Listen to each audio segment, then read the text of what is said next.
Hi friends, welcome to our channel drama carnival. അപ്പം ഇന്ന് നമ്മൾ കാണാൻ പോകുന്നത് ഓ നെഗറ്റീവ് എന്ന സീരീസിൻ്റെ 14th എപ്പിസോഡാണ് കേട്ടോ. അപ്പോൾ വീഡിയോയിലേക്ക് പോകുന്നതിന് മുന്നേ നമ്മുടെ ചാനൽ സബ്സ്ക്രൈബ് ചെയ്യാതെ വീഡിയോ കാണുന്നുണ്ടെങ്കിൽ ഒന്ന് സബ്സ്ക്രൈബ് ചെയ്തേക്കാം കേട്ടോ. അപ്പോൾ കഴിഞ്ഞ എപ്പിസോഡിൽ നമ്മൾ കണ്ടു നിർത്തിയത് നമ്മുടെ പ്രിമ്മ് പേണിനെ പറ്റി ആലോചിച്ച് പാട്ടൊക്കെ പാടുന്നതും അതുപോലെ പേണും ഫോണും തമ്മിലുള്ള റൊമാൻറ്റിക് സീൻസൊക്കെയാണ് നമ്മൾ കണ്ടു നിർത്തിയിട്ടുണ്ടായിരുന്നത്. അപ്പോൾ ഈ ഒരു എപ്പിസോഡ് തുടങ്ങുന്നത് നമ്മുടെ പേണും ഫോണും ആ ബീച്ച് സൈഡിൽ ഇരുന്ന് ഇങ്ങനെ സംസാരിക്കുന്നതൊക്കെ നമ്മൾ കാണുന്നുണ്ട്. ആ ടൈമിൽ നമ്മുടെ പ്രിമ്മ് ഇവരെ കാണാണ്ടാവുമ്പോഴത്തേക്കും അവരെ അന്വേഷിച്ച് വരുന്ന കേട്ടോ കാണിക്കുന്നത്. അപ്പോൾ പെട്ടെന്ന് പ്രിമ്മിനെ കാണുമ്പോഴത്തേക്കും ഫോണാണെന്നുണ്ടെങ്കിൽ നമ്മുടെ പേണിൻ്റെ കൈയൊക്കെ വിട്ടിട്ട് ഫോണിൻ്റെ അടുത്ത് നമ്മുടെ പ്രിമ്മിൻ്റെ അടുത്തേക്ക് പോകുന്ന കേട്ടോ കാണിക്കുന്നത്. അപ്പോൾ നമ്മുടെ പെങ്ങ് ചോദിക്കുന്നുണ്ട്, എന്താ പ്രിം നീ ഇവിടെ എന്താ ചോദിക്കുമ്പോഴത്തേക്കും നമ്മുടെ പ്രിമ്മ് പറയും, അത് നിങ്ങളെ ഞാൻ റൂമിലൊക്കെ നോക്കി പക്ഷെ കണ്ടില്ല, അതാണ് ഞാൻ അന്വേഷിച്ച് വന്നത്, ഇത്ര നേരമായിട്ട് നിങ്ങളെ കാണാൻ സാധിച്ചില്ല, അതാ പെട്ടെന്ന് വന്നേന്നുള്ള രീതിയിൽ നമ്മുടെ പ്രിമ്മ് ഇങ്ങനെ പറയും കേട്ടോ. അപ്പോഴത്തേക്കും നമ്മുടെ ഫോണാണെന്നുണ്ടെങ്കിൽ ഓരോ സബ്ജക്റ്റൊക്കെ മാറ്റിയിട്ട് ഇവിടെ എനിക്ക് വിശക്കുന്നുണ്ട് നമുക്ക് പോയി കഴിക്കാമെന്നൊക്കെ പറഞ്ഞിട്ട് അവരിങ്ങനെ പോകുന്നതാണ് കാണിക്കുന്നത്. നമ്മുടെ ഫോണാണെന്നുണ്ടെങ്കിൽ നോക്കി നിൽക്കുന്നുണ്ട്, അവനൊന്നും തന്നെ ഒന്നും മനസ്സിലാവുന്നില്ല കേട്ടോ. നെക്സ്റ്റ് സീൻ കാണിക്കുന്നത് ഫുഡ് കഴിക്കാൻ വേണ്ടിയിട്ട് അവരൊരു ഷോപ്പിൽ പോകാൻ വേണ്ടിയിട്ട് സ്ട്രീറ്റിൽ വന്നേക്കാണ്. പിന്നെ കാണിക്കുന്നതെന്ന് വെച്ചാൽ പിറ്റേ ദിവസം നമ്മുടെ പ്രിമ്മ് ഫോണിന് വേണ്ടിയിട്ടുള്ള ഫുഡൊക്കെ ആയിട്ട് വരികയാണ്. ആ ടൈമിൽ നമ്മുടെ ഫോണിൻ്റെ കൂടെ പേണിനെയും കാണും കേട്ടോ. അപ്പോൾ ഇത്രയും ദിവസം അവൾക്കൊരു ഡൗട്ടൊന്നും തോന്നിയിട്ടുണ്ടായിരുന്നില്ല, പക്ഷേ ഇപ്പോൾ പ്രിമ്മിന് എന്തൊക്കെ ഒരു ഡൗട്ട് പോലെയൊക്കെ തോന്നുന്നുണ്ട് കേട്ടോ. അപ്പോൾ അവൾ ഓരോന്നും ചോദിച്ച് മനസ്സിലാക്കുന്നതിന് മുന്നേ തന്നെ നമ്മുടെ ഫോണാണെന്നുണ്ടെങ്കിൽ സബ്ജക്റ്റൊക്കെ മാറ്റിയിട്ട് അവിടെ നിന്ന് പെട്ടെന്ന് പോകുന്നുണ്ട് കേട്ടോ. പിന്നെ കാണിക്കുന്നതെന്ന് വെച്ചാൽ ഈ ട്രിപ്പൊക്കെ കഴിഞ്ഞിട്ട് ജൂനിയേഴ്സിനെ കൊണ്ട് പോകുന്ന സമയമാണ് കേട്ടോ. അപ്പം നമ്മുടെ പേണാണെന്നുണ്ടെങ്കിൽ വേഗം തന്നെ സീറ്റിൽ കയറി ഇരിക്കുന്നുണ്ട്. അപ്പോൾ പേണിനെ ആലോചിക്കണം, ആര് വേണമെങ്കിലും എൻ്റെ അടുത്ത് വന്ന് ഇരുന്നോട്ടെ എന്നുള്ള രീതിയിൽ അവൻ ഇരിക്കുന്നുണ്ട്. അപ്പോഴത്തേക്കും നമ്മുടെ പ്രിമ്മാണ് അവൻ്റെ അടുത്ത് ഇരിക്കുക കേട്ടോ. അപ്പോൾ ഇത് കണ്ടുവരുന്ന ഫോണിനാണെങ്കിൽ ഭയങ്കരമായിട്ട് ഹേർട്ടാവും, പക്ഷെ അവളൊന്നും മൈൻഡാക്കാണ്ട് അവിടെ പോയി ഇരിക്കുന്നുണ്ട്. അതുപോലെ ആർട്ടാണെന്നുണ്ടെങ്കിൽ അവന് ഇത്രയും ദിവസം ഒരു ഡൗട്ട് മാത്രമായിരുന്നു, പക്ഷെ ഇപ്പോൾ ഒരു കൺഫേം എന്നുള്ള രീതിയിൽ അവനും അതൊന്നും മൈൻഡാക്കാണ്ട് അവനും സീറ്റിലിരിക്കുന്നുണ്ട്. നെക്സ്റ്റ് കാണിക്കുന്നതെന്ന് വെച്ചാൽ ഇവരെല്ലാവരും കൂടെ വീടിൻ്റെ അവിടെ എത്തുന്നുണ്ട് കേട്ടോ. അപ്പോഴത്തേക്ക് ഇവരിങ്ങനെ പറയാണ്, നമുക്ക് വീട്ടിലേക്ക് എങ്ങനെ പോകണ്ടേ, ഒരുമിച്ച് പോകാമെന്നുള്ള രീതിയിലേക്ക് സംസാരിക്കുന്നുണ്ട്. അപ്പോഴത്തേക്കും പ്രിമ്മ ഫോണിലൂടെ അയക്കുന്നുണ്ട്, ഇത് ഞാൻ ഡ്രോപ്പ് ചെയ്യട്ടെ എന്ന് നോക്കുമ്പോഴത്തേക്കും ഫോൺ പറയാൻ വേണ്ട, എൻ്റെ ഡാഡി വരുന്നുണ്ട് എന്നിങ്ങനെ പറയും കേട്ടോ. അപ്പോഴത്തേക്കും ഫോൺ പറയുന്നുണ്ട്, അത് ഞാൻ എൻ്റെ കൂടെ വരാമെന്നൊക്കെ പറഞ്ഞിട്ട് അങ്ങോട്ടും ഇങ്ങോട്ടും ഓരോന്നൊക്കെ പറയുന്നുണ്ട്.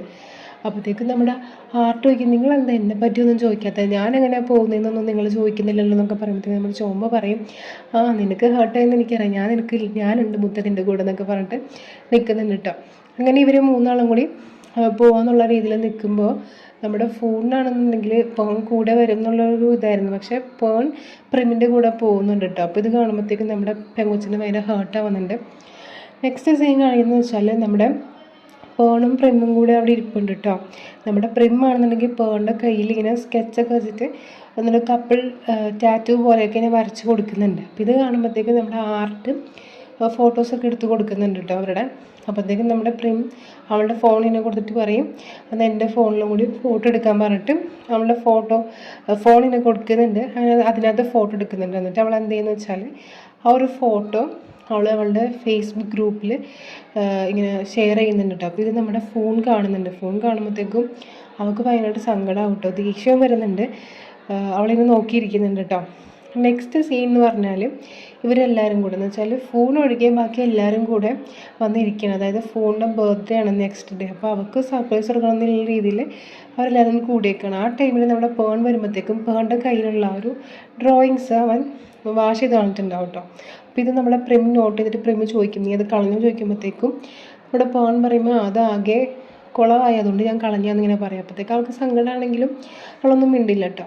നെക്സ്റ്റ് നമ്മുടെ ചോമ്പ് ചോദിക്കും, നമ്മൾ എന്ത് സർപ്രൈസാണ് കൊടുക്കുക എന്നുള്ള രീതിയിൽ ഇങ്ങനെ ചോദിക്കുമ്പോഴത്തേക്കും നമ്മുടെ പേൺ പറയും, സർപ്രൈസ് ഒന്നും വേണ്ട, അതൊക്കെ അവൾ പെട്ടെന്ന് കണ്ടുപിടിക്കും, നമുക്ക് ഗിഫ്റ്റ് കൊടുക്കാമെന്നിങ്ങനെ എല്ലാവരോടും ഇങ്ങനെ പറയും കേട്ടോ.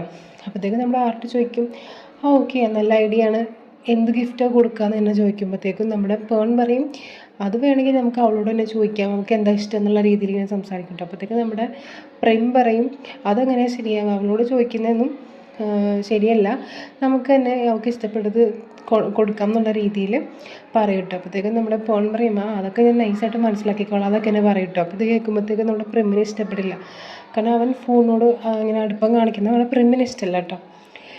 നെക്സ്റ്റ് സീൻ കാണിക്കുന്നത് വെച്ചാൽ നമ്മുടെ പേണ് കോളാക്കണം. അതായത് എന്താണ് നമ്മുടെ ഫോണിന് വേണ്ടിയിട്ടുള്ള ബർത്ത്ഡേ ഗിഫ്റ്റ് ഇവർക്ക് രണ്ടാർക്കും കൂടി ഉണ്ടാക്കുക എന്നുള്ള രീതിയിൽ അവളെന്നെ വിളിച്ച് പറയണം, നീ എൻ്റെ വീട്ടിലേക്ക് വാ, നമുക്ക് ഒരുമിച്ച് ഉണ്ടാക്കുക എന്നൊക്കെ പറഞ്ഞിട്ട് ഇങ്ങനെ വിളിച്ച് പറയുമ്പോഴത്തേക്കും നമ്മുടെ ചെക്കൻ പറയാം ഓക്കെ എന്നൊക്കെ പറഞ്ഞിട്ട് പിന്നെ അവർ അവർക്ക് വേണ്ടിയിട്ടുള്ള ഗിഫ്റ്റൊക്കെ ഉണ്ടാക്കുന്നത് കേട്ടോ കാണിക്കുന്നത്. നെക്സ്റ്റ് സീൻ എന്ന് വെച്ചാൽ നമ്മുടെ ആർട്ട് ആദ്യം തന്നെ ഫോണിൻ്റെ അടുത്ത് എത്തുന്നുണ്ട്.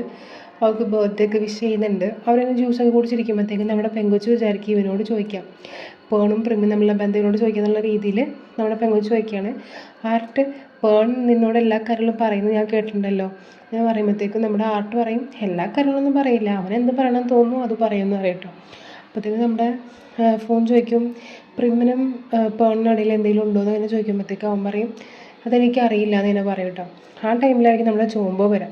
ചോമ്പോ വന്നിട്ട് ചോദിക്കും ബാക്കിയുള്ള രണ്ടുപേരും എവിടെയെന്നൊക്കെ ചോദിക്കുമ്പോഴത്തേക്കും നമ്മുടെ ചെക്കൻ പറയും അവർ രണ്ടാരും കൂടി ഒരുമിച്ചേ വരത്തുള്ളൂ എന്ന് തന്നെ പറയും കേട്ടോ.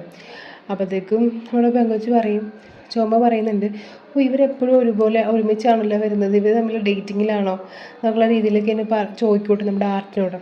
അപ്പോഴത്തേക്കും നമ്മുടെ ഫോൺ പറയുമ്പോൾ എനിക്കും ഡൗട്ടുണ്ട് നമുക്കും അറിയണ്ടേ എന്നൊക്കെയുള്ള രീതിയിൽ നമ്മുടെ ഫോൺ ഇങ്ങനെ സംസാരിക്കുന്നുണ്ട് കേട്ടോ. അപ്പോൾ ആർട്ട് പറയും അതൊന്നും എനിക്കറിയില്ല, അതൊക്കെ നമുക്ക് അവരോട് തന്നെ ചോദിക്കുക എന്നുള്ള മട്ടിൽ ഇങ്ങനെ പറയും കേട്ടോ. ആ ടൈമിലായിരിക്കും നമ്മുടെ പേണും പ്രിമും വരുന്നുണ്ടാവുക. അവർ രണ്ടാളും കൂടി ഒരു ഗിഫ്റ്റ് ആയിരിക്കട്ടെ നമ്മുടെ ഫോണിന് കൈമാറുന്നുണ്ട്. അപ്പോൾ ഫോണിനാണെങ്കിൽ വേണ്ട ദേഷ്യം വരും, കാരണം രണ്ടുപേരും ഒരുമിച്ച് ഒരു ഗിഫ്റ്റ് വരുമ്പോഴത്തേക്കും ദേഷ്യം കേട്ടോ. പിന്നെ കാണിക്കുന്നതെന്ന് വെച്ചാൽ ഇവരെല്ലാവരും കൂടി കേക്കൊക്കെ മുറിച്ച് സെലിബ്രേറ്റ് ഒക്കെ ചെയ്തിട്ട് ഗിഫ്റ്റൊക്കെ ഓപ്പൺ ചെയ്യുകയാണ്. അവിടെ ആദ്യം ഓപ്പൺ ചെയ്യുന്നത് നമ്മുടെ ആർട്ടിൻ്റെ ഗിഫ്റ്റ് ആയിരിക്കും കേട്ടോ. ആർട്ടാണെന്നുണ്ടെങ്കിൽ നമ്മുടെ ഫോണിൻ്റെ പിക്ക് ഇങ്ങനെ വരച്ചേക്കുന്നതായിരിക്കും കേട്ടോ. അത് അവർക്ക് ഒരുപാട് ഇഷ്ടമാവുന്നുണ്ട്. നെക്സ്റ്റ് ഓപ്പൺ ചെയ്യുന്നതെന്ന് വെച്ചാൽ നമ്മുടെ ചോമ്പോൻ്റെ ഗിഫ്റ്റ് ആയിരിക്കും. ചോമ്പോ ഒരു ബോക്സിൽ 1000 രൂപയുടെ ഒരു കൂപ്പൺ പോലെ എന്ന് വെച്ചാൽ ഇവളുടെ ബോയ് ഫ്രണ്ടിൻ്റെ ബിവറേജിലേക്ക് എപ്പോഴും എനിക്ക് സ്വാഗതം എന്നുള്ള രീതിയിൽ ഫ്രീ ടിക്കറ്റ് പോലെയൊക്കെ കൊടുക്കുന്നുണ്ട്. നെക്സ്റ്റ് നമ്മുടെ പ്രിമിൻ്റെയും പേണിൻ്റെയും ഗിഫ്റ്റാണ് കേട്ടോ. അത് അവർ ഒരു സ്കാർഫ് പോലത്തെ ഒരു സംഭവമായിരിക്കും കൊടുക്കുന്നുണ്ടാവുക. അപ്പോൾ അതൊക്കെ ഒരുപാട് ഇഷ്ടമാവും കേട്ടോ. അപ്പോൾ അവൾ ചോദിക്കുന്നുണ്ട് ഇത് എവിടെ നിന്നാണ് വാങ്ങിച്ചാൽ നീ ഉണ്ടാക്കിയതാണോ എന്നൊക്കെ ചോദിക്കുമ്പോഴത്തേക്കും പ്രിം പറയും ഞങ്ങൾ രണ്ടാളും കൂടെ ഉണ്ടാക്കിയതാണെന്നിങ്ങനെ പറയും കേട്ടോ. അപ്പോൾ ഇത് കേൾക്കുമ്പോഴത്തേക്കും നമ്മുടെ പെങ്കൊച്ചിന് ഭയങ്കരമായിട്ട് ഹേർട്ടാവുന്നുണ്ട്. അതുപോലെ നമ്മുടെ ആർട്ടിനും ഭയങ്കരമായിട്ട് സങ്കടമാവുന്നുണ്ട്. പക്ഷേ ആർട്ട് എപ്പോഴും പോലെ അതെല്ലാം ഉൾക്കൊണ്ട് ഇങ്ങനെ ഇരിക്കുന്നത് കേട്ടോ കാണിക്കുന്നത്. അപ്പോൾ ഇതോടെയാണ് ഈ ഒരു എപ്പിസോഡ് അവസാനിക്കുന്നത്. അപ്പോൾ നിങ്ങൾക്ക് ഈ ഒരു എപ്പിസോഡ് ഇഷ്ടമായെന്നുണ്ടെങ്കിൽ ലൈക്ക് ചെയ്യാനും ഷെയർ ചെയ്യാനൊന്നും മറക്കണ്ട കേട്ടോ. ഇപ്പോഴും സബ്സ്ക്രൈബ് ചെയ്യാതാണ് നമ്മുടെ വീഡിയോ കാണുന്നുണ്ടെങ്കിൽ ഓടിപ്പോയി സബ്സ്ക്രൈബ് ചെയ്യുക, നമ്മൾ സപ്പോർട്ട് ചെയ്യാനും മറക്കണ്ട കേട്ടോ. അപ്പോൾ അടുത്ത വീഡിയോയിൽ കാണുന്നവരേക്കും it's signing off Thasni Zubair. Tata.